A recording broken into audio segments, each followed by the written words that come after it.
My YouTube channel physics Y, जिसमें please like share and subscribe my channel. Today we will discuss about Ampere law. It is one of the most important topic that is mostly asked in exam. ये law हमारे पास क्या दिखाता है? Current और magnetic field में relation कैसे find out करते हैं, उसकी क्या रिलेशन है, कितनी उसकी क्वांटिटी है, मैग्नेटिक फील्ड करंट पे कैसे डिपेंड करता है, वो हमने बायोट-सैवर्ट लॉ में भी फाइंड आउट किया था कि जितना ज़्यादा करंट होगा उतना ज़्यादा मैग्नेटिक फील्ड ज़्यादा होगा. ठीक है, लेकिन एम्पियर लॉ ने भी उसको एक अलग वे से डिफाइन किया है कि मैग्नेटिक फील्ड क्या होगा, करंट के प्रोपोर्शनल होगा, या फिर बराबर कह लीजिए आप कि जितना ज़्यादा करंट होगा उतना ज़्यादा क्या होगा, मैग्नेटिक फील्ड होगा. ठीक है, तो उस चीज़ को समझने के लिए क्या करते हैं हम, तो स्ट्रेट करंट वायर लेते हैं, इसमें से करंट फ्लो हो रहा है आई.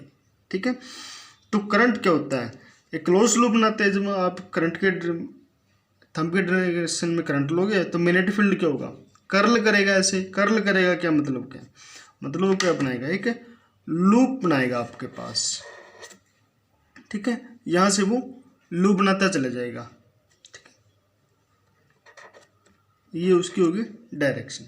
ठीक है, तो यहाँ पर मैग्नेटिक फील्ड प्रोड्यूस होगा ड्यू टू दिस करंट. वो हमने लिखा, जितने करंट होगा उतने मैग्नेटिक फील्ड होगा आपके पास. ठीक है, लेकिन जो यहाँ पर मैग्नेटिक फील्ड है, क्या यहाँ पर भी मैग्नेटिक फील्ड सेम होगा? नहीं होगा. यहाँ पर वैल्यू कुछ अलग होगी, यहाँ पर कुछ अलग होगी, यहाँ पर कुछ अलग होगी.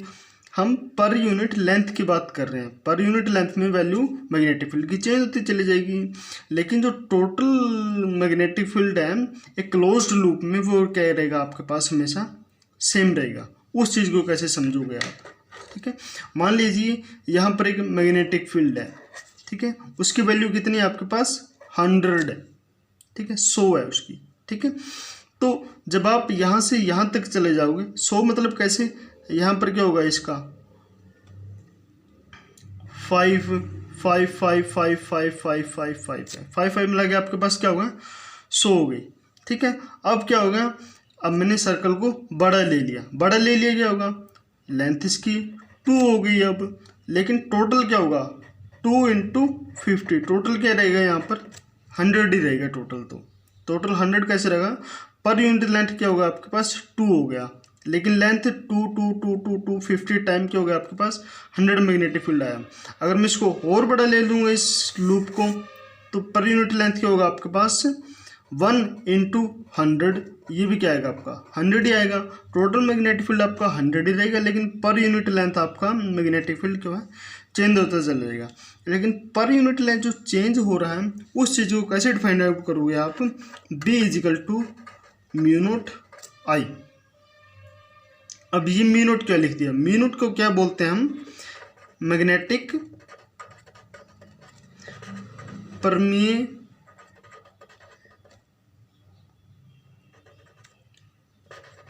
परमिएबिलिटी.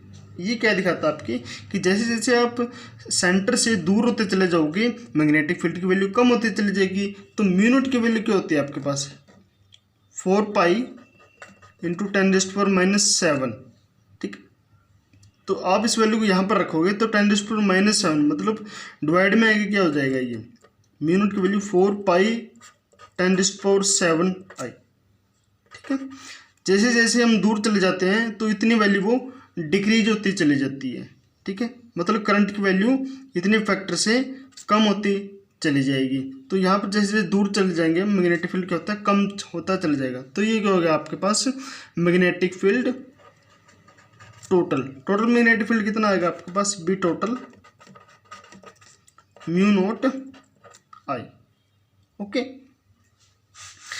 ये हो गया आपका in free space. Okay,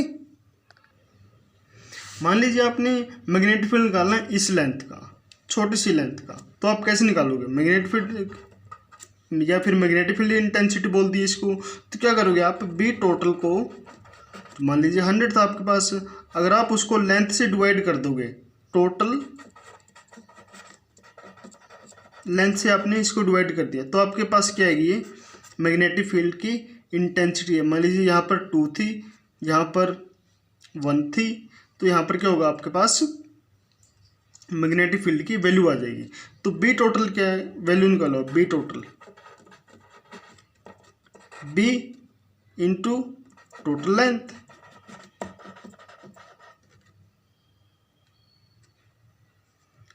total length, ठीक है। तो बी टोटल क्या है आपके पास, बी टोटल क्या है, म्यू नॉट आई, ठीक है। तो बी आपके पास मैग्नेटिक फील्ड इंटेंसिटी है। तो टोटल लेंथ क्या होती है, मान लीजिए ये लेंथ आपकी स्मॉल है और इसकी वैल्यू क्या है आपके पास, यहाँ से यहाँ तक की डी एल। तो डी एल तो क्या होगा, डी एल। तो हम क्या करेंगे, इसका इंटीग्रेशन कर देंगे। और ये क्या है, क्लोज्ड लूप है तो मैं क्या लगा दूंगा, सर्कल लगा दूंगा। तो closed loop B D L, तो ये क्या होगा आपके पास, म्यू नॉट आई, ये आपके पास क्या होगा, एम्पियर सर्कुलर लॉ, ठीक है। अगर आप इसको जनरलाइज फॉर्म में लिखना चाहते हो, जब आप इसकी डेफिनेशन लिखो, डेफिनेशन क्या होगी इसकी, line integral of magnetic field in a closed loop क्यों लिखे, क्योंकि ये ऑलवेज ये क्लोज्ड लूप ही बनाएगा, is mu naught time the current threading through loop.